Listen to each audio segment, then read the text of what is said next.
Hello, everyone. So, we are back with the Subspace Energy Hub podcast episodes. This time we are in Lausanne and we are recording at the EPFL campus where the SoHHytec premises are located. And I'm here today with Saurabh Tambourne, the CEO of SoHHytec. And this time we are going to have this conversation in person in order to also show their technology, which is standing right behind. And we will have a chance for Saurabh to explain more in detail about the technology. So thank you very much, Saurabh, again for joining us on the podcast and also for sharing some more insights of the technology.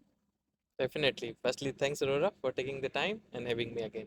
So last time you tried to explain a little bit the technology, but since we are here, can you also, explain it once again, the concept of your technology and as well the products range of that SoHHytec has developed so far? So for sure, with pleasure. So let me set the ground here. So essentially, what you see behind us is our arb. So basically, it's like an artificial tree.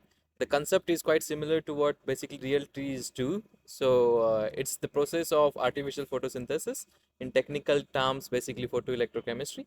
So basically, we collect the light, concentrate that light, and using that sunlight, we directly break the water into basically hydrogen stream, oxygen stream, as well as heat being one of the outputs. So this is what you see at the back.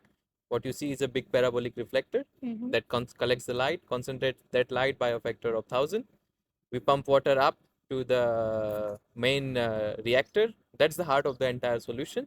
And that's where basically the water is directly broken with the sunlight which is being concentrated. Okay, so this is the biggest size, or what size is this? And since we are here, can you also explain all the sizes of the ARC that SoHHytec has developed, as well as would be good if you could also give us some figures on efficiency, cost, prices, and cost reduction compared to other technologies out there that produce hydrogen or the same kind of um, products from the solar light. Sure. To answer your first question, no, this is not the only science, and this is definitely not the biggest. In fact, it's one of the smallest one. Okay. So in our product range, we have three sizes which we are basically deploying. And again, the idea is to cater to diverse scale of use cases. So really small to mid scale industrial use cases all the way to large scale use cases.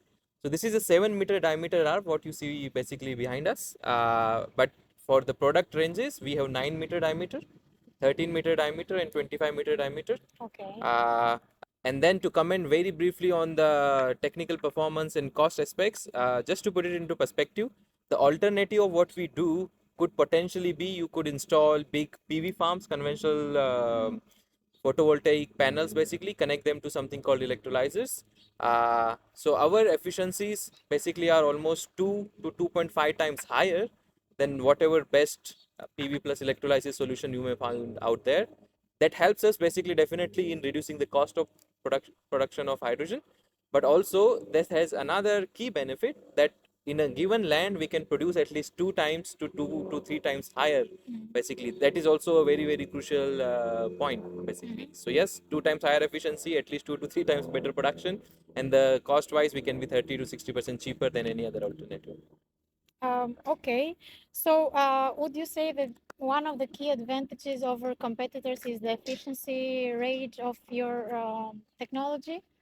So yes, And sorry, and how do you see your technology impacting the hydrogen industry on a broader scale? Let's say you mentioned this size and this is one, but I imagine fields correct. of lands filled with this kind of technology in different sizes. And what would be, in that case, the impact on the hydrogen um, industry? Exactly. So let me take the second question first. So as you correctly said, the way basically we deploy on a bigger scale is you can literally imagine garden of arbs, multiple of this. A garden could be 25, 50, 100. So this is really for small to mid scale use case, all the way to really farms and forest of multiple of these arbs. So if I now go back on the hydrogen market, so today the main challenge, by the way, is that most of that hydrogen is produced using non-renewable resources. And of course, there are renewable alternatives like the one which I just mentioned. You could use PV farms, connect them with electrolyzers. So renewable electricity powered electrolysis is one renewable way basically to produce hydrogen. But with this approach, you still have a lot of challenges. Basically, cost is still one of the key things. the hydrogen produced with this approach is still multiple times expensive than the so-called gray hydrogen, which is coming from fossil fuels basically. Uh, and this is all related to inefficiencies in the entire chain, right? Because you're producing electricity somewhere, transmitting it, so there is loss. You have to use power electronics to convert, and then you feed it into an electrolyzer. So a lot of losses are there. And in our system, we do it in kind of one step. So sunlight goes in and we directly break that water in one single step. So we do something called photoelectrolysis. So efficiencies are much high. Yes, that's one of the key USPs, which allow us to be basically even cheaper than any other competing solution, but also potentially cheaper than the gray hydrogen prices, depending on the use case. And that is quite interesting because we can literally disrupt the existing gray hydrogen market by being not only green, but also being cheaper than the conventional fossil fuel based hydrogen. Do you have a percentage of this, the difference between the price that you offer with your technology compared to the gray hydrogen or these other examples that you mentioned? What would you say is the difference in percentage of the price? Correct. So to compare it with alternative solution, again, photovoltaic plus electrolysis, it's a bit simple. There I can really highlight the percentage. So depending on the location, because sunlight and other parameters are different, we can be 30% all the way to even 60% cheaper than this alternative. Compared to the gray hydrogen price, it's a bit slightly difficult question to answer, because depending on who is the end user, what is the scale, which geography you are, the gray hydrogen market prices are different. Okay. And depending on how you operate and deploy our solution, our production price would also be different. But definitely at a particular scale, we can be similar, or let's say again 20 to 30% cheaper than even the gray hydrogen market prices. But yeah, a lot of parameters are involved. Okay. Staying at the advantages, or how eco-friendly is your technology compared to also other technologies out there? Is this also something that makes you stand out compared to other technologies in the market? Definitely. In fact, it's one of the, let's say, other soft benefits of the solution. Of course, we use direct sunlight, break it in a direct way to produce hydrogen. So the operational side is fully sustainable. That's quite clear. But it's not only about operational sustainability or eco-friendliness. It's also about which materials we use. Can you recycle the solution? So what is the entire CO2 emission from cradle to gray approach, right? So in fact, we have done detailed studies, compare our solution with all the other approaches, and in terms of so-called CO2 intensity, we are one of the lowest out there from a cradle to grave approach. Also, if I give you a simple example of recyclability, you may have seen big solar photovoltaic farms being installed. The farms which are reaching end of the life, now actually it's a big problem. How do you recycle those silicon solar panels? They cannot be nicely recycled. Actually, people are dumping them, so that is a big problem. In our solution, this is not a problem at all, because what you see here is a lot of basically glass mirror as well as aluminum and steel. This is the biggest part of the structure. It's almost 100% recyclable, and a lot of components inside the reactor also are 99% or higher recyclable. So definitely, we also have significant edge in terms of eco-friendliness compared to any other solution. Oh, impressive. Is there a life cycle of your technology? What would you say it's the approximate life cycle for, let's say, this size, or depending on the sizes? Yeah, definitely. So the life cycle for sure is also again on the impressive side. So normally 25 to 30 years is the lifetime of the entire system. Of course, there are certain subcomponents being involved. Actually, in the entire system, there are only very few moving parts. You would see basically the system is following the sun, so that's the only moving part. But yes, for 25 to 30 years, you do not have to do any major maintenance replacement in the entire system, which is again very positive. Impressive. That's great. Thank you for sharing, so people that listen to our podcast can get to more into details with your technology. As you know, there are many technologies out there, but we try to be very picky with what we choose to also show to our audience. But also, the partners of the Subspace Energy Hub are usually companies that have a proven record out there, or they're doing some really test-proof innovation. And this is the whole goal of the Subspace Energy Hub, to collaborate with such companies. So since we're here, what is something you're looking forward to when it comes to your collaboration with the Subspace Energy Hub? Um, you know that our goal, as I said, is to pair companies like yours together with other stakeholders, which could be investors or could be clients or could be contractors, that would have an interest in doing this consortium, and we jointly set up a project idea, and we apply for funding sometimes, or we have industrial partners that do the funding, and then we jointly scale and also um, set up the project. So is there something you're looking forward to in with regards to the Subspace Energy Hub that you would like to bring up here or mention? No, definitely. In Yes, fact, in the past. so our synergy with the Subspace Energy Hub, I see on basically three fronts. The first of that being, of course, Agarbag Test Gallery and the Subspace Energy Hub provides this nice platform to potentially study and demonstrate the use of hydrogen for underground infrastructure, potentially also studying how hydrogen can be stored in an underground way.